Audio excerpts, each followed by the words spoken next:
Good morning, good evening, good afternoon, and remember, context is everything. Media Network founder and CEO John Michael is watching a television show. Television show being Twin Peaks. Now, what I'm watching is the show so that you can understand it better. I've seen it 20 times. This is my 21st time watching it. So, what I have here are time stamped cards of when events happen that I think are interesting. Not necessarily the most important things, but good writing, good storytelling, nice little background details that will give you further insight into the story. So if you like Twin Peaks, stick around. Graphic. The show's called Double R, Radical Revelations. Here we are. First timestamp. 3 minutes. The first mention of Bob by Agent Cooper. So we've heard about this character, this cosmic character, now from a few sources, but now the FBI is catching on. 5 minutes and 5 seconds. Dale Cooper and Albert Rosenfield talk about Cooper's old partner, Wyndham Earl, they call him. When Cooper finds out that Wyndham Earl has escaped from his confinement, all he says is, "That's not good," which is an indication of it not being good that this guy has escaped. What do we know about him yet, though? Not much. Now, if you ever have seen David Lynch, if you know what he looks like, the child that they've picked to play the magician kid in this scene looks like David Lynch. Here is the next timestamp, which is 7 minutes and 30 seconds. No creamed corn. So something is odd in this room. I think we can all agree on that. When the old lady is receiving her meals on wheels with her grandson there, and he does a magic trick disappearing the creamed corn. Very odd. What on earth could this mean? All I know is that this is the beginning of a new plot point where Donna is becoming a more autonomous character on her own. She's doing something independent of James and Madeline. What can you possibly be thinking if this is the first time you're watching this show? Leave in the comments below if this is the first time you're watching this show. What do you think is going on as you see the old lady and the young grandson do magic? Please leave in the comments. I'm curious. At 14 minutes and 20 seconds, Jerry Horn, as he and Ben are plotting, which is kind of just talking about the plot. They're telling you what's going on in the plot. At 14 minutes and 20 seconds, as the Horns are telling you about what's going on in the plot and what they're going to do moving forward as they set the stage for what's going on in their part of the story, Jerry Horn has this smoked cheese pig that, as you watch the show, if you're hungry and if you eat cheese, you think, well, that looks really good. It looks so good. They're mostly carrying on the plot here, but they do so in a way that is not boring because it has this weirdness involved with it. It's a nice setting. They're eating a smoked cheese pig. They're talking about plots. They have nice language. They have a fun friendship, these two brothers, they do. Even though they're really not good people, they have such a pleasant friendship when they have the hickory sticks and start roasting marshmallows over the fireplace at the end. It warms your heart, and then you realize, really not good guys, but whatever. It's a TV show. Now, I've said it before, and I don't want to make it seem like I'm learning all of my social cues from this TV show, but I definitely learned some social cues from this TV show. At 17 minutes and 25 seconds, you see Norma, the proprietor of the Double R Diner, confronting the log lady about her, like, sticking gum, in essence. It was pitch gum, which is not really like Trident, but whatever. Sticking gum under the table and on the wall, which is actually something that you saw, an unspoken thing that happened a few episodes back. Just that was happening in the scene. The confrontation is very well done. It's a pleasant confrontation, and then you have a little bit more character development from Major Briggs, who's clearly becoming more of an important character in this second season, whereas he was just a stern parental figure in the first season. Now he's really starting to get involved, he says. Achievement is its own merit. Here at 19 minutes and 25 seconds, sound and vision develop tension. So there's clearly tension between Lucy and Andy about this pregnancy issue. And at the beginning of the scene, tension is being built before they talk to each other, so that the viewer has that same tension, a semblance of it. So there's the bug buzzing, which is an auditory signal for tension, creates it. Then you have, what's the other thing? The bug buzzing. The camera actually shakes a little bit, like that. And then there's a crash when Lucy goes for the bug. All that being said, sound and vision create tension before the words are spoken, which are tense, and this is a tense conversation. To see the old friends, now enemies, at 22 minutes and 30 seconds. Hank and Harry not getting along. Used to be one of the best of us. Used to be a bookhouse boy, Hank Jennings. Now, you can see that he can act like a good guy. And you can see that he can do some righteous things, but what are they? What are the motives? They tend to be negative. I'm not sure what the imagery is with the domino, the 3 on one side, the 3 on the other side, but probably an eye for an eye kind of a thing. I'm not really sure what it means. Now, the next scene after that, Ben Horn is calling Harry. Actually, it's the same scene. Ben Horn is calling. It takes a while for Lucy to transfer it over, so I guess lets the viewer kind of sink into it. And we realize Ben Horn is realizing after 2 days that his daughter is missing. She's been missing for 2 days, and he's now just realizing she's gone. 27 minutes and 15 seconds.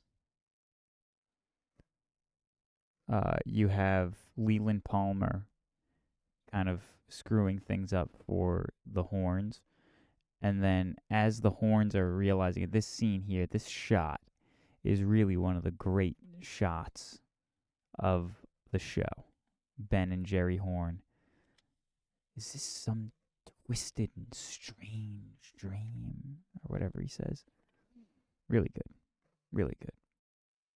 Now, at 30 minutes and 30 seconds, I swear, this show, my program here, is not about ogling the beautiful women in this show.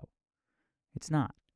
But I've watched this show 21 times, and I tell you for seriousness, and this 21st viewing is the first time I realize this scene is really highlighting Sherilyn Fenn's bosom. That's the actress who plays Audrey Horne. Just saying. Took me a while to figure it out, actually. There it is.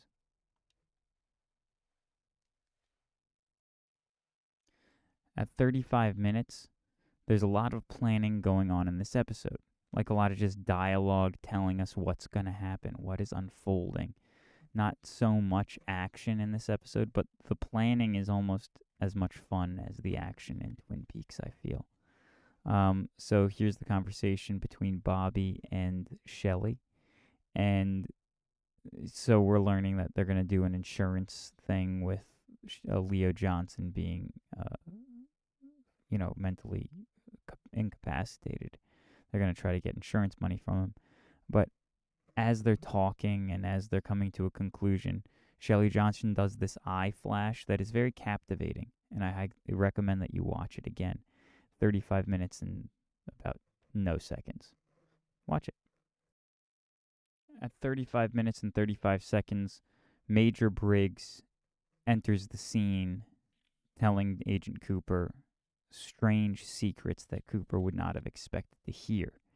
Clearly, Major Briggs is becoming more of a character in this story, and this is how he insinuates himself into the main plot of the story. So, Major Briggs, welcome to the scene. This is a really good part of the show here at 38 minutes and 30 seconds, and then again at 40 minutes and 50 seconds. This is one of the classic moments of the show, period. So you have James singing his song, which is a perfect song for James to sing. It's a love song. It is about as straight, direct, forward as a love song can be, and that is who James Hurley is, and I appreciate that. In this scene, without words being spoken directly, the eyes communicate a lot. While Donna and James are making a lot of direct eye contact, intimate eye contact. As the song shifts and jealousy arises, you even hear a distortion at 40 minutes and 50 seconds exactly when James Hurley says forever, a distortion literally on the voice. As jealousy creeps in, as I see it, because then in that moment, you see Madeline steal his attention away, which causes the abrupt end to the song, which leaves Madeline alone in the room, which leads to one of the truly jarring scenes in Twin Peaks as a whole at 42 minutes and 2 seconds. One of the truly jarring scenes in Twin Peaks as a whole. This is as Donna and James are away. Donna and James are talking as the phone rings. This is when I just like how everything happens in the scene. It just was really good. When she picks up the phone, how she calls to her father to say that she has the phone, all this, that, and the other. It's really well done. And then you have Madeline in the other room, and she's encountered by the first time that Bob is present in the present part of the show. Now Bob is in the show here and now, rather than he's talked about as somebody who did something in the past. Now he's here and now. Donna's hearing from the shut-in guy, and you'll hear more about that as we move on. But this scene with Bob approaching in the three-dimensional field is something else. And when I first saw the show, I wasn't really paying attention too much when I first watched the show, but this scene definitely got my attention.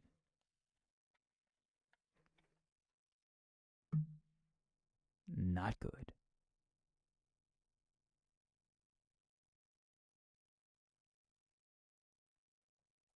With that being said, at this point, if you are watching Twin Peaks for the first time, we can say our goodbyes. Have a good day, because the rest of this is going to be spoilers. So I'm just going to say it one more time. If you are watching Twin Peaks for the first time, and you're using this as a visual companion to kind of get a little bit more context to the show, R&R, double R, Radical Revelations here at Context Everything Media Network. John Michael, please subscribe. Thank you. If you're watching Twin Peaks for the first time, now is the time to say, have a good day, goodbye, I'll see you tomorrow. Because now it's time for spoilers. Agent Cooper is on the phone. He's having a dream, this, that, and the other. A few things. The owls are not what they seem. Let me tell you what the owls are. I just found out right now watching this. The owls are the demons. The owls are the demons. And if you're watching the show for the first time, again, you shouldn't be listening right now, because the owls are the demons. The old lady that you see giving the cream corn with the cream corn, she's one of the demon archetypes. Bob is one of the demon archetypes. The kid is one of the demon archetypes, and there's more as you watch the show and as you watch Fire Walk with Me. The owls are them. You see that when Bob's face is covered with an owl. Those are what the owls are. So Bob is fully in the show now. At 44 minutes and 22 seconds, if you've watched season 3 as well, we see whatever that's called, the root or the core or whatever that stem thing is. but it's just a blurry picture of Bob approaching the screen, and that's what it looks like, and I'm guessing on that one. Another spoiler here. Cooper tends to fall in love with women that he must save from the Black Lodge. You see this with Audrey Horne on the phone with the red drapes behind her.